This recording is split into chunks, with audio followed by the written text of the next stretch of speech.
Bismillahirrahmanirrahim. Sahabat, pernahkah kamu bangun di sepertiga malam dengan mata yang masih berat, tapi hati yang penuh harap? Kamu basuh wajahmu dengan air wudhu yang dingin, lalu sujud di hadapan Allah dengan air mata menetes. Namun entah kenapa, doa itu seakan tak menembus langit. Hati tetap gersang, masalah tak kunjung selesai, dan bahkan muncul rasa sombong seolah ibadahmu paling mulia. Hati-hati sahabatku, jangan-jangan tahajud kita termasuk yang dilarang Rasulullah sallallahu alaihi wasallam. Na'udzubillahi min dzalik. Bismillahirrahmanirrahim. Assalamualaikum warahmatullahi wabarakatuh. Syukur alhamdulillah kita masih dipertemukan kembali di channel ini. Salawat dan salam selalu dan tetap tercurahkan kepada junjungan kita Nabi besar Muhammad sallallahu alaihi wasallam. Allahumma sholli ala sayyidina Muhammad wa ala ali sayyidina Muhammad. Harapan dan doa saya, semoga hari ini Allah lapangkan rezeki kita, ampuni dosa-dosa kita, panjangkan umur kita dalam keberkahan, dan semoga kita semua diwafatkan dalam keadaan beriman. Amin ya rabbal alamin. Dan jangan lupa tuliskan sholawat di kolom komentar ya sahabat. Insya Allah itu akan menjadi tanda cinta kita kepada Rasulullah sallallahu alaihi wasallam, dan semoga kita semua mendapat syafaat beliau di hari akhir nanti. Sahabatku yang dirahmati Allah, tahajud adalah solat paling istimewa di antara semua solat malam. Allah bahkan menyebutnya sebagai jalan menuju maqam mahmud, kedudukan yang mulia di sisinya. Namun, pernahkah kita berpikir, apakah setiap tahajud pasti diterima Allah? Apakah semua orang yang bangun di sepertiga malam pasti mendapatkan keberkahan? Jawabannya tidak selalu. Rasulullah sallallahu alaihi wasallam telah memperingatkan, ada cara bertahajud yang bukan hanya sia-sia, tapi bahkan bisa mendatangkan dosa. Na'udzubillahi min dzalik.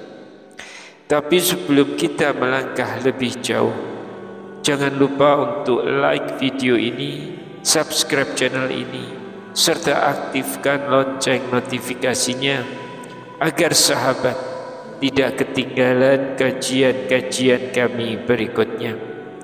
Jangan ragu pula untuk menuliskan doa dan hajat sahabat di kolom komentar.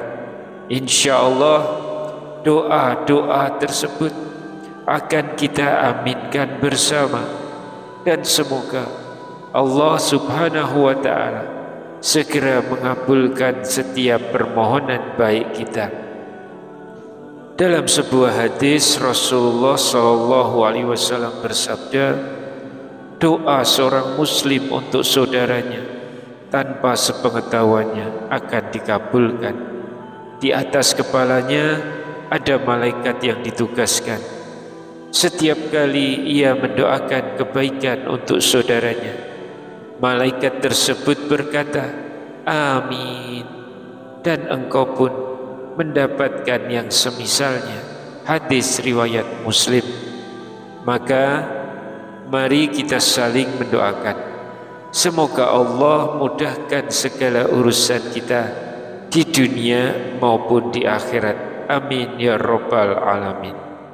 Bayangkan sahabat, seseorang rela meninggalkan tidurnya yang nyenyak, berwudu dengan air yang dingin, sholat dengan penuh harapan, namun ternyata niatnya keliru, sholatnya ditolak, bahkan bisa berbuah dosa. Karenanya, mari kita pelajari bersama 5 jenis sholat tahajud yang dilarang Rasulullah SAW, agar ibadah malam kita benar-benar menjadi sumber cahaya, bukan sekedar rutinitas yang kosong. Yang pertama, tidak konsisten dalam tahajud. Sahabatku yang dirahmati Allah, salah satu kesalahan yang sering dilakukan adalah tidak konsisten dalam tahajud. Ada orang yang rajin tahajud saat susah, tapi berhenti ketika senang. Bangun malam hanya ketika punya masalah, tapi lupa bersyukur saat lapang. Padahal Rasulullah SAW bersabda kepada Abdullah bin Amr bin Ash, "Wahai Abdullah, janganlah engkau seperti si fulan. Dahulu dia rajin sholat malam, lalu ia meninggalkannya." Hadis riwayat Bukhari dan Muslim. Tahajud bukan ibadah musiman. Ia adalah tanda cinta yang tulus kepada Allah dalam susah maupun senang, dalam gelapnya malam, bukan hanya ketika hidup terasa berat. Lalu yang kedua, mengkhususkan tahajud hanya di malam Jumat. Sebagian orang hanya bangun di malam Jumat karena merasa malam itu lebih istimewa. Padahal Rasulullah SAW melarang hal ini. Janganlah kalian mengkhususkan malam Jumat untuk sholat malam dibanding malam lainnya. Hadis riwayat Muslim. Artinya, tahajud bisa dilakukan kapanpun, setiap malam. Jangan pernah tunggu malam tertentu. Yang penting adalah keikhlasan dan istiqomah, bukan pada harinya. Yang ketiga, tahajud saat mengantuk berat. Rasulullah SAW juga mengingatkan agar kita tidak memaksakan diri dalam ibadah. Beliau pernah melihat Zainab, istri beliau, sholat sambil bersandar pada tali karena kelelahan. Rasulullah SAW bersabda, "Lepaskanlah tali itu. Hendaklah seseorang sholat dalam keadaan segar. Jika lelah, maka tidurlah." Hadis riwayat Bukhari dan Muslim. Tahajud bukanlah perlombaan fisik, bukan tentang berapa lama berdiri, tapi seberapa dalam hati kita berhubungan dengan Allah. Yang keempat, tahajud secara berlebih-lebihan. Ada juga yang bertahajud terlalu lama setiap malam hingga melupakan istirahat, keluarga, bahkan pekerjaannya. Padahal Rasulullah adalah manusia yang paling bertakwa, namun beliau tetap seimbang dalam hidupnya. Beliau SAW bersabda, "Barang siapa yang membenci sunnahku, maka ia bukan termasuk golonganku." Hadis riwayat Bukhari dan Muslim. Ibadah yang terlalu dipaksakan justru menghilangkan kekhusyukan. Rasulullah juga pernah bersabda, "Ambillah amal sesuai kemampuan kalian, karena Allah tidak akan bosan hingga kalian yang bosan." Hadis riwayat Bukhari dan Muslim. Kemudian yang kelima, tahajud karena ria dan sum'ah. Inilah yang paling berbahaya. Sholat tahajud yang dilakukan bukan karena Allah, tapi karena ingin dipuji, ingin dianggap soleh, atau hanya demi konten di media sosial. Rasulullah Shallallahu Alaihi Wasallam bersabda, sesungguhnya amal perbuatan itu tergantung pada niatnya.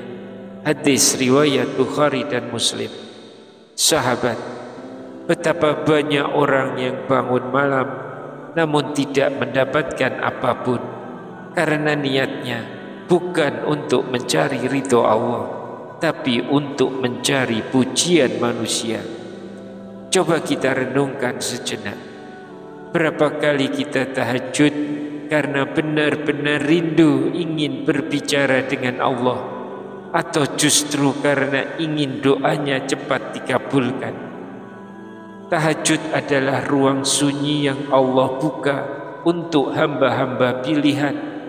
Ketika dunia terlelap, Allah turun ke langit dunia dan berkata, adakah yang memohon? Maka aku kabulkan. Adakah yang berdoa? Maka aku jawab. Hadis riwayat Bukhari dan Muslim.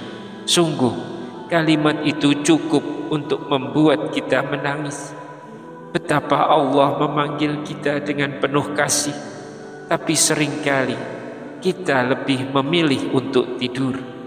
Sahabatku, ingatlah kisah pemuda bernama Soleh yang hidup miskin.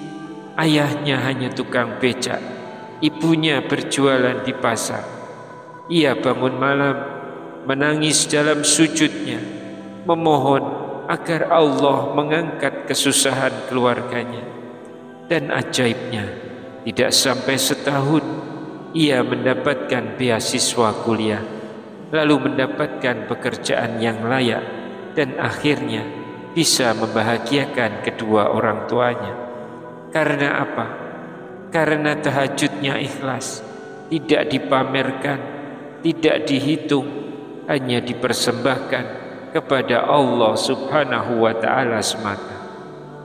Sahabat beriman yang dirahmati Allah, tahajud adalah kunci emas menuju pintu langit. Gunakanlah ia dengan benar. Jaga niat, jaga keikhlasan, dan jangan pernah berhenti walau hanya 2 rakaat setiap malam. Mari kita berdoa bersama. Ya Allah, lembutkan hati kami untuk mencintaimu. Bangunkan kami di sepertiga malammu, bukan karena dunia, tapi karena rindu padamu.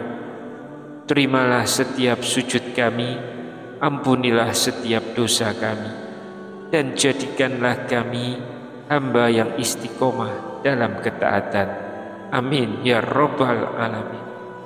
Jangan lupa untuk like, share, dan tuliskan di kolom komentar, ya Allah, izinkan aku istiqomah dalam tahajud. Insya Allah doa kita akan saling menguatkan. Wassalamualaikum warahmatullahi wabarakatuh.